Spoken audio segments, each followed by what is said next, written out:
Self introduction இதை பற்றி நான் கொடுத்துறேன். நான் இங்கே தான் இருந்தேன், சென்னையில் தான் இருந்தேன். நான் போய் கிட்டத்தட்ட ஒரு 8 years ஆகுது. ஸோ நான் இங்கே தான் சென்னையில் 7 years ஒர்க் பண்ணிட்டுருந்தேன். ஆஃப்டர் மை கிராஜுவேஷன் நான் இங்கே வந்து 7 years ஒர்க் பண்ணிட்டு இருந்தேன். அப்புறம் எனக்கு மேரேஜ் ஆச்சு. மேரேஜ் ஆனதுக்கப்புறமா நான் வந்து அந்தமான் போயிட்டேன். சரி, என்னை பற்றி சொல்லணுன்னா நான் உங்களுக்கு தெரியும், நான் வந்து பாஸ்டர் இந்த சபையை அந்த பாஸ்டர் பிரபாகரன் அவரோட 3வது இளைய தம்பி. சரிங்களா, கடைசி தம்பி நான் தான். வேத வசனம் போகலாம். நம்ம யாக்கோபு 4ஆம் அதிகாரம் 6ஆம் வசனம். என்னோட தமிழ் கொஞ்சம் மேலும் கீழே தான் இருக்கும், கொஞ்சம் அட்ஜஸ்ட் பண்ணிக்கோங்க. தமிழ் அவ்வளோ வராது. அவர் அதிகமான கிருபை அளிக்கிறாரு, ஆதலால் தேவன் பெருமை உள்ளவர்களுக்கு எதிர் நிற்கிறார், தாழ்மை உள்ளவர்களுக்கு கிருபை அளிக்கிறார் என்று சொல்லியிருக்கிறேன்.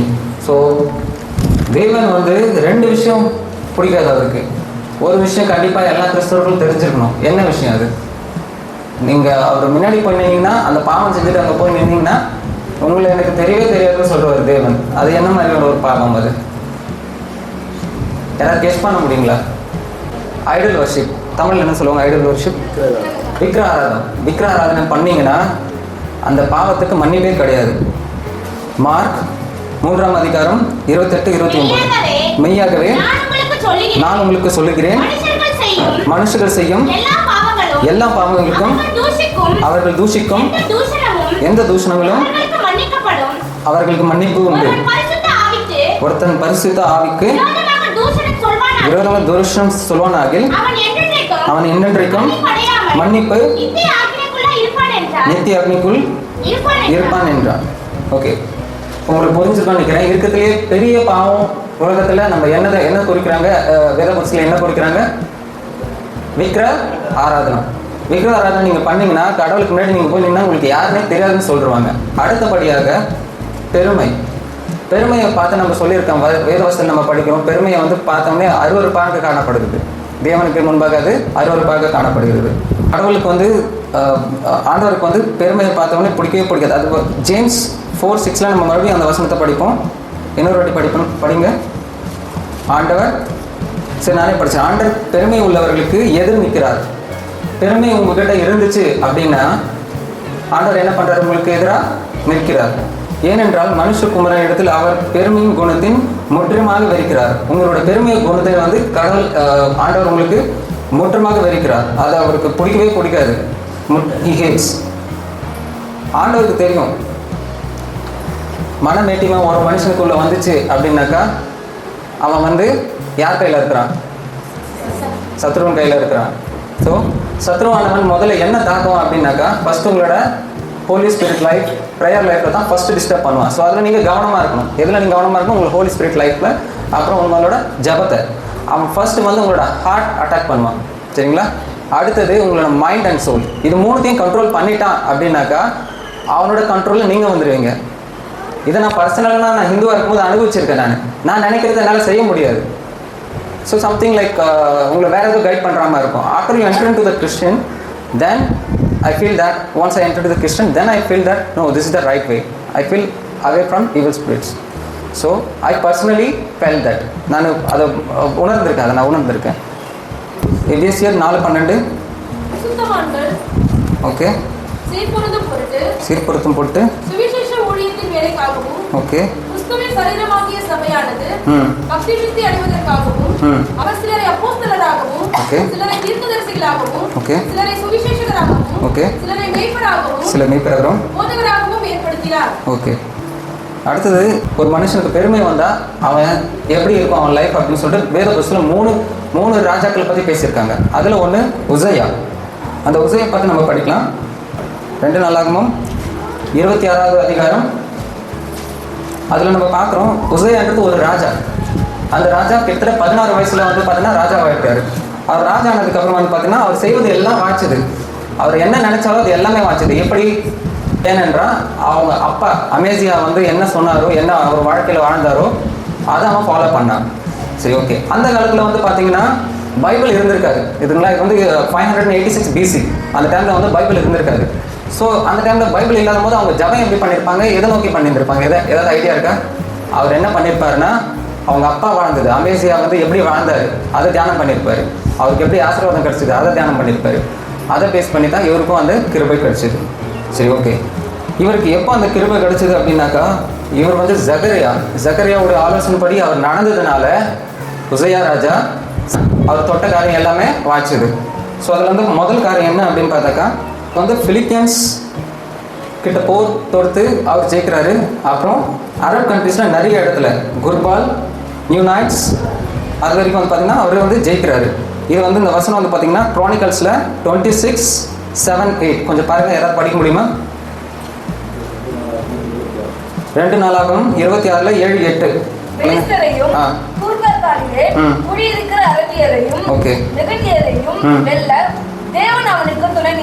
தேவன் அவனுக்கு துணை நின்றார். ஓகே.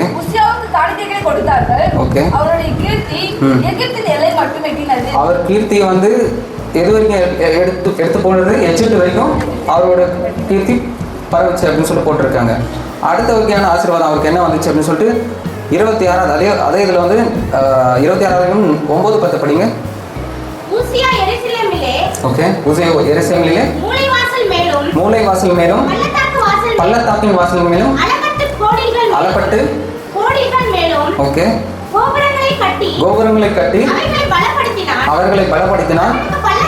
அவனுக்கு பள்ளத்தாக்கிலும் சமபூமியிலும் அநேகம் ஆடு மாடுகளும் மலைகளையும் வயல்களிலும் பயிர் கொடிகளும் திராட்சை தோட்டக்காரனும் உண்டாயிருக்கப்படினால் அவன் வனாந்திரத்திலே கோபுரங்களை கட்டி அநேக துருங்களை வெட்டினான்.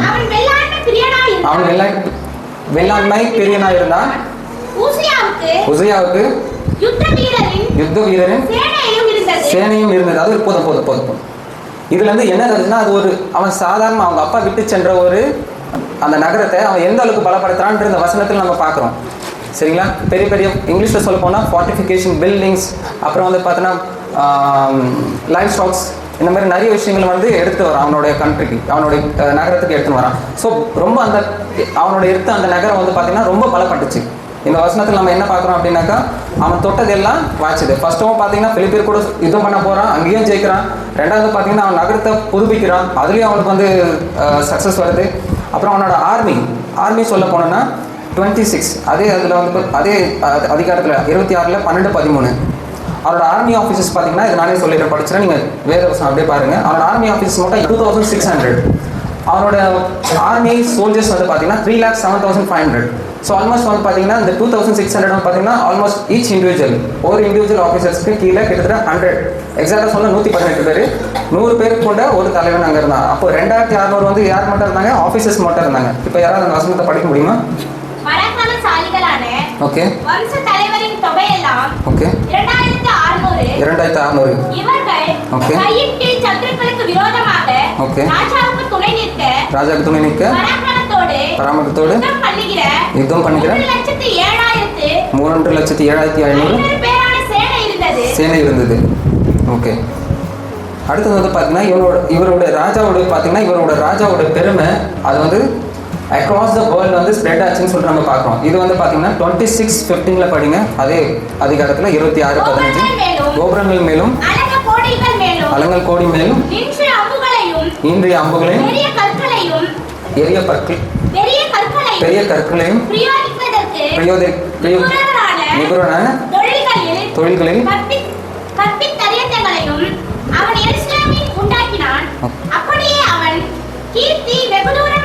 அவரோட கீர்த்தி எங்க போச்சு? வெகு தூரம் பரவச்சு அப்படின்னு சொல்லிட்டு நமக்கு அனுப்பும். இப்போ வந்து பார்த்தீங்கன்னா நம்ம முன்பு சொன்னது போல ஜக்கரியா கூட இருந்த வரைக்கும் அவனுடைய கீர்த்தி புகழ்ச்சி அவன் தொட்டக்காரை எல்லாம் வாய்ச்சது.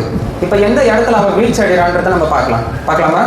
அதே அதிகாரத்தில் 26:16 யாராவது இங்கிலீஷ்ல படிக்க முடியுமா ஒரு வாட்டி? But after Uzziah became powerful, okay, his pride led to his downfall. Okay, his pride, what is that it came? அவனுக்குள்ள என்ன வந்தது? pride என்னன்னா பெருமை. சரிங்களா? அவனுக்குள்ள பெருமை வந்தது. நம்ம இப்போ எதை பற்றி பார்க்குறோம் அப்படின்னாக்கா பெருமை. ஃபர்ஸ்ட் நம்ம பார்த்தா வந்து கடவுள் ஆண்டவருக்கு பிடிக்காத 2 விஷயம் என்னன்னாக்கா, முதல்ல வந்து பார்த்தோன்னா ஐடல் வர்ஷிப், ரெண்டாவது வந்து பெருமையை பார்த்தா நம்ம பார்த்துருக்கோம். அவனுக்கு என்ன வந்திருக்கு? உசையாக்கு பெருமை வந்திருக்கு. He was unfaithful to the God. He was unfaithful to God. unfaithful to the Lord his God, and entered the temple of the Lord. Okay போதும். அந்த 26:16 நம்ம பார்க்குறோம், அவன் வந்து ஒரு அரகண்ட் ஆகிட்டான், சரிங்களா. அப்புறம் அடமெண்ட் ஆகிட்டான். இதில் வந்து நம்மளுக்கு என்ன தெரியுது அப்படின்னாக்கா, உசையா அந்த நாட்களில் அவன் தொட்டக்காரை எல்லாம் வாழ்ச்சுது. ஆனால் அவன் மறுதளித்த போது, கடவுளை மறுதளித்த போது என்ன ஆச்சு அப்படின்னாக்கா, அவன் வந்து ரொம்ப அரகண்ட் ஆகிட்டான். அவனுக்கு வந்து பெருமை வந்துருச்சு. அடுத்தது 26:16 இன்னொன்று விஷயம் நம்ம பார்க்குறோம், அவன் ஆண்டவரை டிஃபை பண்ணால் முற்றிலும் வெறுத்தான். மனமார்ந்து அவன் வெறுத்துட்டான், இல்லை நான் தான் அப்படின்னு சொல்கிற ஒரு எண்ணம் அவனுக்கு வந்துருச்சு. அடுத்தது நெக்ஸ்ட் 26:16 படிங்க, கம்ப்ளீட் பண்ணுங்க. நீங்கள் எங்கே விட்டீங்களா அங்கே complete. And entered the temple of the Lord. Okay, enter the temple of the God. அந்த காலத்தில் டெம்பிளில் யார் என்டர் ஆக முடியும்? கடவுளோட சன்னதியில் யார் என்டர் ஆக முடியும்? ஆசாரியர். அது ஒரு கோத்திரம் இருக்குது. என்ன கோத்திரம்? ஆரோனின் கோத்திரம், சரிங்களா. ஆரோன் சங்கதி யாருன்னு தான் வந்து பார்த்தீங்கன்னா பாஸ்டர்ஸாக இருப்பாங்க அந்த டைம்லாம். அந்த மாதிரி இருக்கிற சூழ்நிலை இவன் என்ன பண்ணான், உசியா ராஜா என்ன பண்ணான், ஆட்டரில் ஏறி இன்னசென்ஸை பர்ன் பண்ணான். அதாவது தூபபீடத்தில் ஏறி, தமிழில் கொஞ்சம் படிங்க. அவன் மலப்பட்ட போது தனக்கு கேடு உண்டாக மட்டும் அவனுடைய மேட்டின்மையாகி என்னது, பெருமை தான் சொல்ல வராங்க. தன் தேவனாகிய கர்த்தருக்கு விரோதமாக செய்து தூபபீடத்தின் மேல் தூபம் காட்ட கர்த்தருடைய ஆலயத்துக்கு பிரவேசித்தான். ஸோ நம்மளுக்கு நல்லா தெரியும், இவருக்கும் தெரியும், உசையாவுக்கும் தெரியும், இது வந்து ஆரோன் சங்கதியால் மட்டும்தான் பண்ணணும் அப்படின்னு சொல்லிட்டு தெரிஞ்சோம். என்ன பண்ணாரு அப்படின்னாக்கா, இவர் போய் தூபம் காட்ட இறங்கிட்டார். எதுக்காக? ஏன்னா இவர் தொட்டதெல்லாம் வாய்ச்சுது, இவர் கேள்வி கேட்கறதுக்கு யாரும் ஆள் இல்லை. அதனால என்ன பண்ண, அதிகாரத்தை அவர் கையில் எடுத்தாரு, கடவுளை மறந்துட்டாரு. இந்த 3 விஷயம் காரணம் இருந்ததுனால அவர் என்னன்னா தூபம் காட்ட அங்கே போயிட்டாரு. ஓகே, அதுக்கு மேலே 26:19 படிங்க. அதே இதில் 19 ஓகே, கோபம் கொண்டான். ஓகே, ஆசாரியரோடு கோபமாய் பேசுகிற போது ஆசாரியர் முன்பாக தன்னுடைய ஆலயத்திலே தூபபீடத்தில் முன் இருக்கிற அவன் நெற்றிலே போதும். இதில் நம்ம என்ன பார்க்குறோம் அப்படின்னாக்கா, ஜக்கரியா அங்கே இருக்கிற ஒரு ஹை ப்ரீஸ்ட் அவர் வந்து வார்ன் பண்ணுறாரு, நீ பண்ணுறது சரியில்லை அப்படின்னு சொல்லிட்டு அவர் வார்ன் பண்ணுறாரு. பட் ஆனால் அதை உசையா வந்து கேட்காம மறுதளிச்சு முறைச்சி நின்றுட்டு இருந்தார். அரகண்டாக, ஒரு அடமெண்ட்டாக, ஒரு கம்பீரமாக நின்றுட்டு இருந்தார். எந்த இடத்துல? கடவுள் சந்நிதி முன்னாடி. அப்போ என்ன ஆச்சு, உடனே ஆண்டவர் அவனுக்கு தண்டனை கொடுத்துட்டாரு. என்னாச்சு, நெத்தியில் குஷ்டம் வந்துருச்சுல்ல, நெத்தியில் குஷ்டம் வந்துருச்சு. அந்த குஷ்டம் வந்ததுனால அவர் என்ன பண்ணுறாங்க அப்படின்னாக்கா, அந்த இடத்த விட்டு, அந்த ஆலயத்தை விட்டு வெளியேற்றுறாங்க. அவரை வெளியேற்ற ஒரு சூழ்நிலை. அவனும் பயந்துட்டான், கிங்கும் பயந்துட்டான், நம்மளுக்கு என்ன திடீர்னு இப்படி ஒரு ஆயிடுச்சு அப்படின்னு சொல்லிட்டு உசையா கிங்கும் பயந்துட்டான். அதனால அவனை வெளியே அனுப்பிச்சிடுறாங்க. வெளியே அனுப்பிச்சதுக்கு அப்புறமா அவன் இறக்குற காலம் மட்டும், அதாவது மண்ணுக்குள்ளே போகிற வரைக்கும் திரும்ப அந்த சர்ச்சுக்குள்ளே போக வாய்ப்பே கிடைக்கல அவனுக்கு. ஸோ பெருமைன்ற ஒன்று வந்ததுனால அவனோட வீழ்ச்சி எப்படி இருந்ததுன்னு பாருங்கள். சரி, ஒரு சின்ன உதாரணம் நான் காமிக்க விரும்புகிறேன். இது என்னன்னு பார்த்தீங்கன்னா ஒரு படி, ஸ்டெப்ஸ், சரிங்களா. இந்த ஸ்டெப்ஸை நம்ம அங்கே இந்த சைடு பார்த்தீங்கன்னா இந்த ஸ்டெப்ஸ் பிடிக்கிறதுக்கு எதுவுமே இல்லை. இந்த பக்கம் பார்த்தீங்கன்னா பிடிக்கிறது இருக்குது, தெரியுங்களா. ஸ்டெப்ஸ் மாதிரி இருக்கா, ஆல்மோஸ்ட் ஏதோ வரைஞ்சிருக்கேன், புரிஞ்சுதுக்கு ட்ரை பண்ணுங்கள். இது வந்து பார்த்தீங்கன்னா பிடிக்கிறது என்னதுன்னா ப்ரைடு, என்னது, பெருமை. நீங்கள் பெருமையில் வந்து ஃபர்ஸ்ட் ஸ்டெப்பில் வந்து என்ன வைக்கிறீங்க, அப்படி காலை வைக்கிறீங்கன்னா, நீங்கள் பெருமையில் எப்போ நீங்கள் ஒருத்தர் உள்ளே வருவான் அப்படின்னாக்கா, நான் என்ற ஒரு எண்ணம். அவனுக்கு அந்த உசையா ராஜாவுக்கு நான் என்ற ஒரு எண்ணம் வந்துதா இல்லையா? வந்துச்சு. ஓகே, நான் என்ற எண்ணம் வந்தாலே அது வந்து எங்கே கொண்டு எடுத்துகிட்டு போயிட்டு செல்லும், உங்களை டார்க்னஸ் தான் எடுத்துகிட்டு போயிட்டு செல்லும். அது முதல் படி என்னதுன்னா நான். இப்போ நிறைய பேர்கிட்ட கேட்போம், இந்த பில்டிங் யார் கட்டினது? இதுவா? பக்கத்தில் எவன் கட்டியிருப்பான்? நான் தான் கட்டியிருப்பேன் அப்படி சொல்லிட்டு பெருமையாக சொல்லியிருப்பாங்க. இந்த கார் யாருது? இந்த கார் என்னோடது, நான் தான் சம்பாதிச்சேன், நான் தான் வாங்கினேன். அந்த நான் என்ற வார்த்தையை வந்து கடவுள் வந்து வெறுக்கிறார், சரிங்களா. உங்களுக்கு ஒருவேளை சில வேளை நான் என்ற பழக்கம் இருந்தது அப்படின்னாக்கா அதை குறைச்சிக்குங்க, அது சரியில்லை, சரிங்களா. அடுத்தது நீங்கள் நான் என்று சொல்லும் போதே அடுத்தது என்ன ஸ்டெப்பில் நீங்கள் போயிருங்க, 2வது ஸ்டெப்பில் டிஃபைன் காட். அதாவது நீங்கள் கடவுளை என்ன பண்ணுறீங்க, ஆண்டவரை என்ன பண்ணுறீங்க, நீங்கள் மறுதளிக்கிறீங்க. இப்போது யாரை முன்னாடி வைக்கிறீங்க? உங்களை முன்னாடி நீங்கள் வைக்கிறீங்க. அவன் என்ன பண்ண, ஆண்டவரை மறுதளிச்சானா இல்லையா? மேலே ஏறி யார் ஆரோன் சங்கதி பண்ண வேண்டிய வேலையை இவன் வந்து செஞ்சான். அது வந்து முற்றிலுமாக வந்து பார்த்து என்ன பண்ணான், தப்பு பண்ணான், டிஃபை பண்ணான். அடுத்தது அப்படின்னா சுப்ரீம், நான் தான் எங்கள் சுப்ரீம் ப்ரவர்னு சொல்லிட்டு அடுத்த ஸ்டெப்புக்கு போயிட்டான். கரெக்டுங்களா? 3வது ஸ்டெப் எங்கே போனாவன்? சுப்ரீம், நான் தான் சுப்ரீம் ப்ரவர், நீ கேட்கறதுக்கு ஆள் இல்லைன்னு சொல்லிட்டு ஒரு கம்பீரம் இருந்தது அவனுக்கு, ஒரு அரகண்டான ஒரு தாட் இருந்தது. அதுக்கு அடுத்தது ஜக்கரியா சொல்லும் போதும் அவன் செவி கொடுத்து கேட்கல. எப்போ ஒருத்தனுக்கு பெருமை வந்துருச்சோ அவங்ககிட்ட நீங்கள் என்ன சொன்னாலும் பிரயோஜனம் கிடையாது. எவ்வளோ வார்த்தை சொன்னாலும் அவன் கேட்க மாட்டான். அது வந்து எது குறிக்குது? இந்த பெருமையில் 4வது ஸ்டெப் குறிக்குது. நீங்கள் வந்து சொல்கிறத கேட்க மாட்டீங்க. ஒருத்தனுக்கு பெருமை வந்துருச்சு, ஒருத்தருக்கு பெருமை வந்துச்சு அப்படின்னு சொன்னாக்கா அவங்க வந்து பார்த்தீங்கன்னா சொல்கிறத கேட்க மாட்டாங்க. they will stop listening and at last the final stage is arrogant and adamant.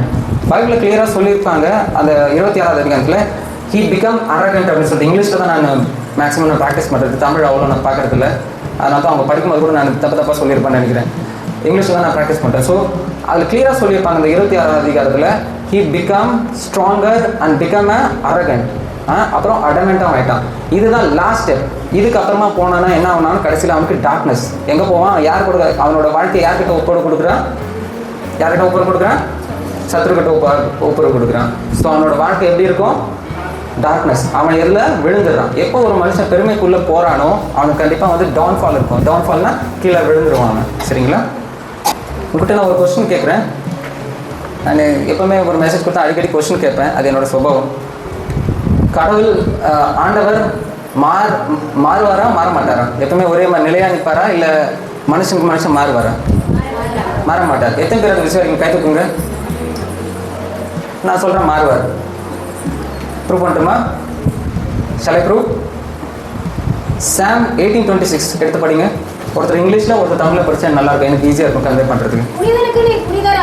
Okay. மாறுபடுறவர்களுக்கு நீங்கள் தப்பாக இருந்தீங்கன்னா ஆண்டவர் மாறுபட்டு தான் செய்வார். சரிங்களா? நம்மளோட சிந்தனைகளில் பெருமை எல்லாம் இதெல்லாம் வந்துச்சு, நம்மளோட செயலில் தப்பு எல்லாம் இருந்ததுன்னா அவர் மாறுபாடாக தான் இருப்பார்.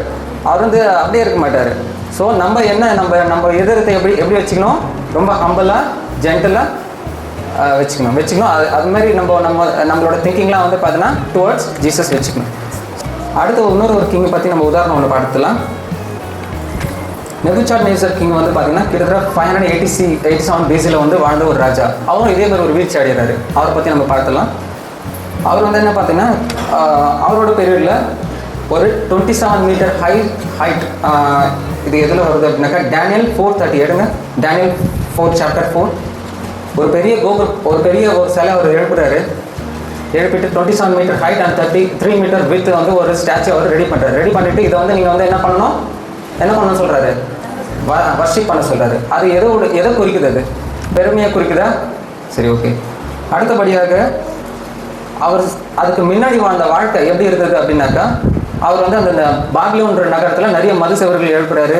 இஸ்ராத் என்ற ஒரு வால் ரேஸ் பண்ணுறாரு. அப்புறம் தொங்கும் ஹேங்கிங் கார்டன், இங்கிலீஷில் ஹேங்கிங் கார்டன் சொல்லுவாங்க, அதை அவர் பண்ணியிருக்காரு. அப்போது அந்த நாடு ரொம்ப செழிப்பாக தான் இருந்தது அவர் டைமில். ஆனால் அந்த பெருமை உள்ளே வந்ததுனால இந்த வசனம் படிங்க. டேனியல் 4:30 இது என் வல்லமைனா அவருக்கு என்ன தோட்டம் வந்திருக்கு அந்த இடத்துல? இது என் வல்லமைனால் ஏதோ ஒரு வல்லமைனால படிங்க. ராஜ்யத்துக்கு அரண்மனையாக நான் கட்டினேன். என்ன அந்த வார்த்தை அங்கே யூஸ் பண்றாரு அவரு? நான். அவர் தனியா அவர் கட்டினாரா இல்ல தேவன் கூட இருந்தாரா? அப்ப தேவன் அவர் முன் வைக்கிறாரா அவர் முன்னாடி முன் வைக்கிறாரா? அவரை தான் முன்னாடி வைக்கிறாரு. சொல்லுங்க.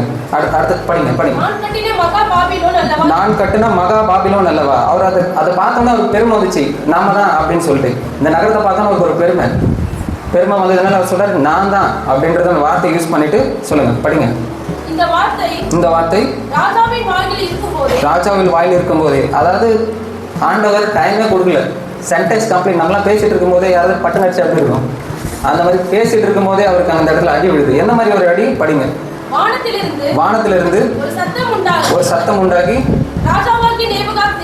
ராஜாவாகிய நேபுகாத்நேச்சாரே ராஜா அந்த பவர் அவர்கிட்ட போயிடுச்சு, ராஜாவுடைய பவர். நெக்ஸ்ட் மனுஷரிடம் தள்ளப்படுவாய், மிருகங்களோட சஞ்சரிப்பாய், மாடுகளை போல் புல்லை மேய்வாய்.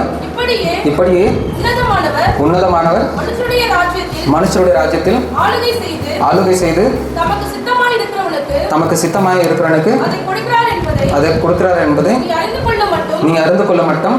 7 வானங்கள் 7 காலங்கள் உண்மையில் கடந்து போகும் என்று உனக்கு சொல்லப்படுகிறது உண்டாயிற்று. அந்நேரமே இந்த வார்த்தை நேபுகாத்நேச்சரிடத்தில் நேபுகாத்நேச்சரிடத்திலிருந்து நிறைவேறிற்றது. முடிஞ்சதா? சரி, ஓகே. நம்ம இந்த வசனத்தில் என்ன பார்க்குறோம் அப்படின்னாக்கா, அவன் தன் பெருமையா மனமேட்டிமையா பேசின வார்த்தை மெஸ்மரைஸ், இங்கிலீஷில் சொல்ல போனால் மெஸ்மரைஸ்.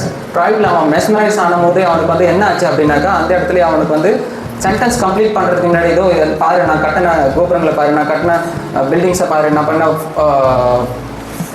நான் கட்டின நகரத்தை பாரு அப்படின்னு சொல்லி பெருமையாக அவன் சொல்லும் போது என்ன ஆச்சு அப்படின்னாக்கா, அவன் அந்த இடத்துலேருந்து தேவன் கிட்ட இருந்து பனிஷ்மெண்ட்டே வந்துருச்சு. அந்த என்ன மாதிரி ஒரு பனிஷ்மெண்ட்னா 7 years அவன் வந்து பார்த்தீங்கன்னா வைல்ட் அனிமல்ஸ் கூட இருப்பான். ஸோ அந்த 7 வருஷம் அவன் என்ன சாப்பிட்ருப்பான்? யாராவது கெஸ் பண்ண முடியுமா?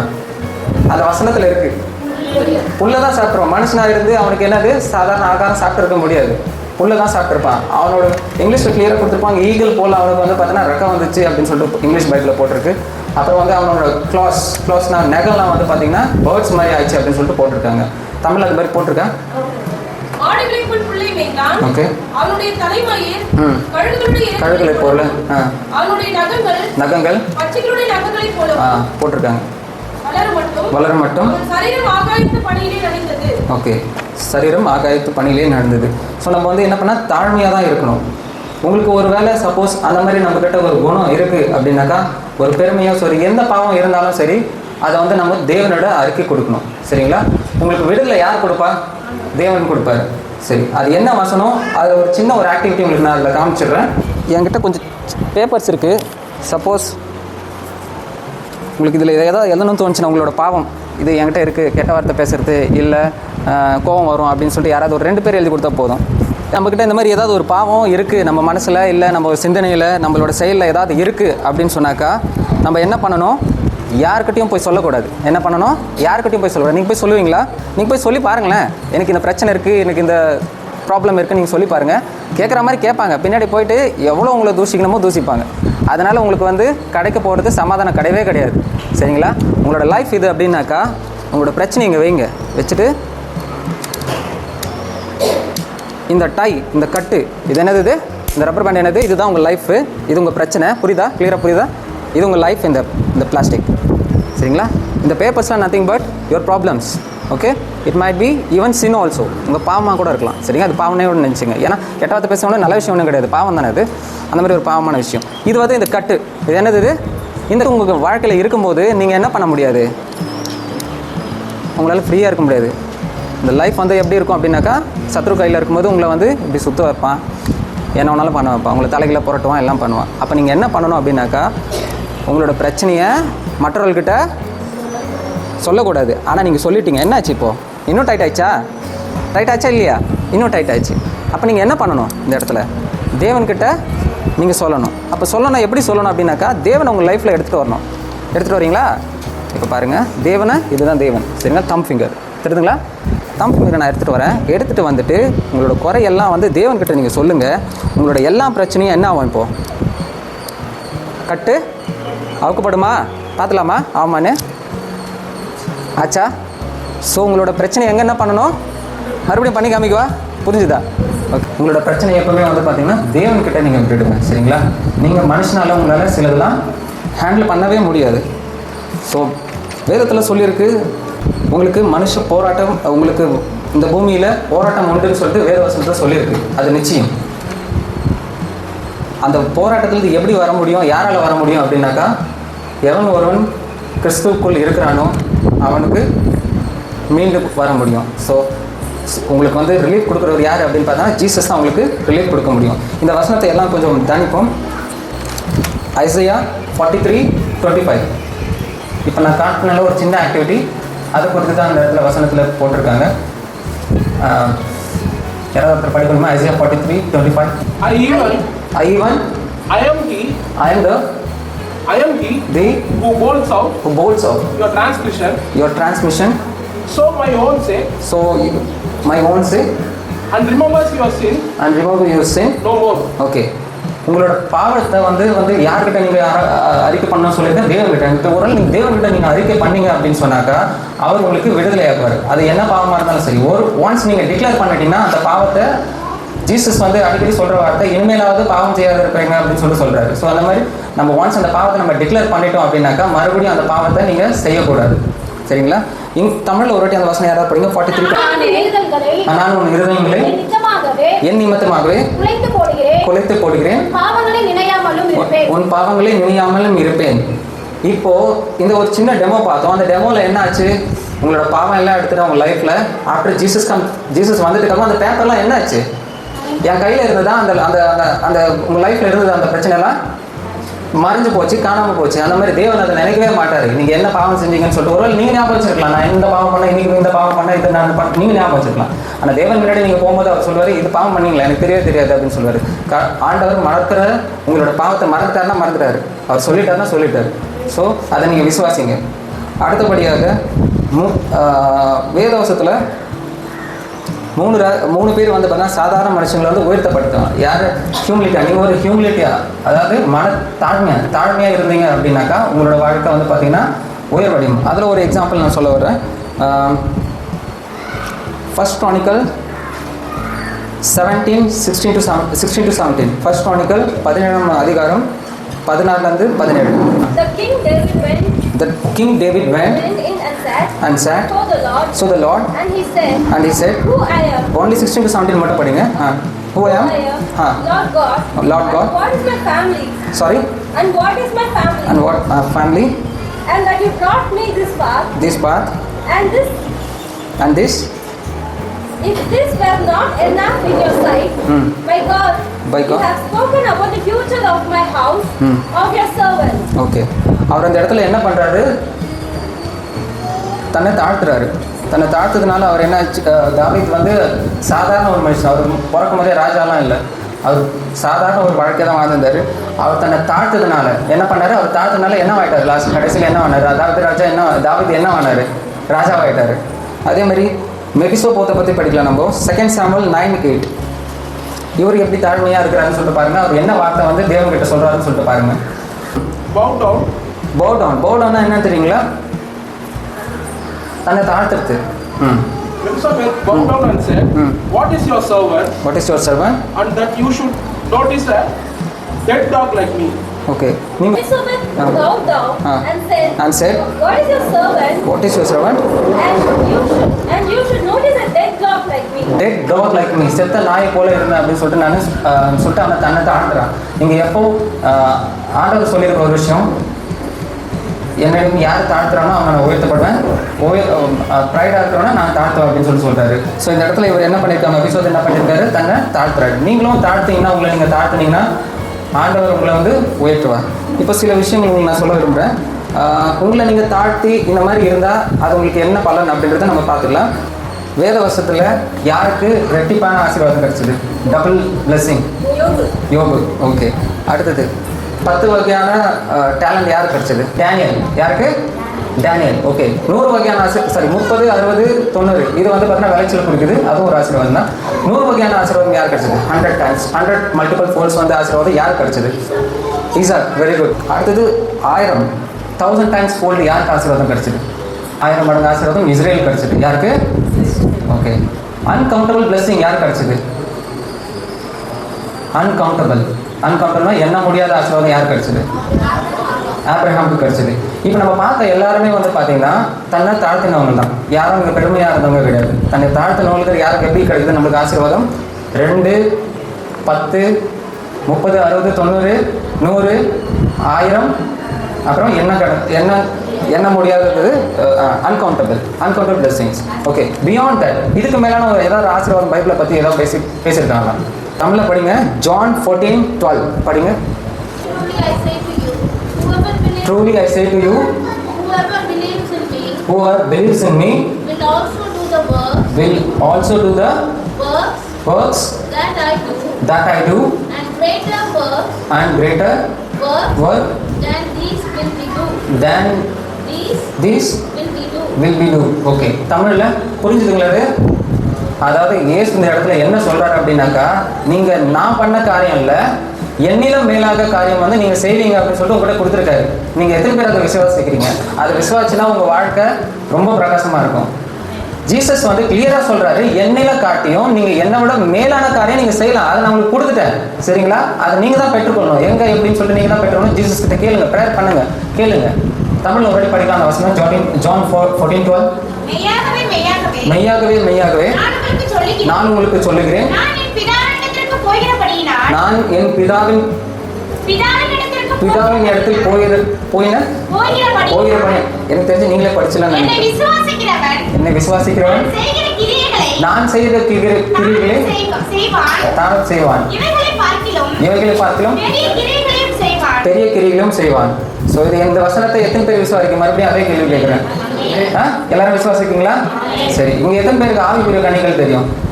ஃப்ரூட் ஆஃப் சொல்லுங்க. இங்கிலீஷ்ல கொஞ்சம் தெரியும், தமிழ்ல எனக்கு கொஞ்சம் வீக். நான் யாராவது ட்ரை சொல்றீங்களா? சொல்லுங்க. ஓகே, நற்குணம் அவங்க கரெக்டாக சொல்கிறாங்களா பாஸ்டர்? சொல்லுங்க.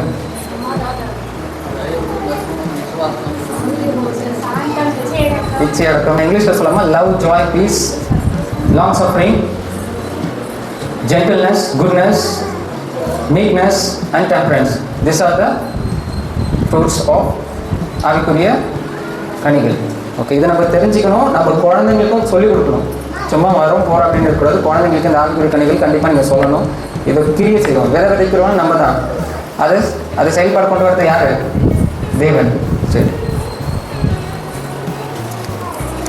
இந்த சார்ட் சப்போஸ் உங்களிடம் தாழ்மையாக குணம் இருந்தது அப்படின்னாக்கா, நீங்கள் தாழ்மையான இது வந்து நீங்கள் பிடிச்சிட்டு போகிறீங்க அப்படின்னாக்கா, உங்களோட ஃபர்ஸ்ட் என்னென்னா உங்களோட என்ன பண்ணணும்? உங்களோட ஐடென்டிட்டியை டெஸ்ட்ராய் பண்ணணும். உங்களோட ஐடென்டிட்டி என்னது? இப்போ சப்போஸ் நான் வந்து ஒரு ஐஏஎஸ் ஆஃபீஸர்னா, நான் ஐஏஎஸ் ஆஃபீஸர் அப்படின்னு சொல்லிட்டு அந்த நான் என்ற வார்த்தையை நீங்கள் அழிச்சிடணும். சரிங்களா?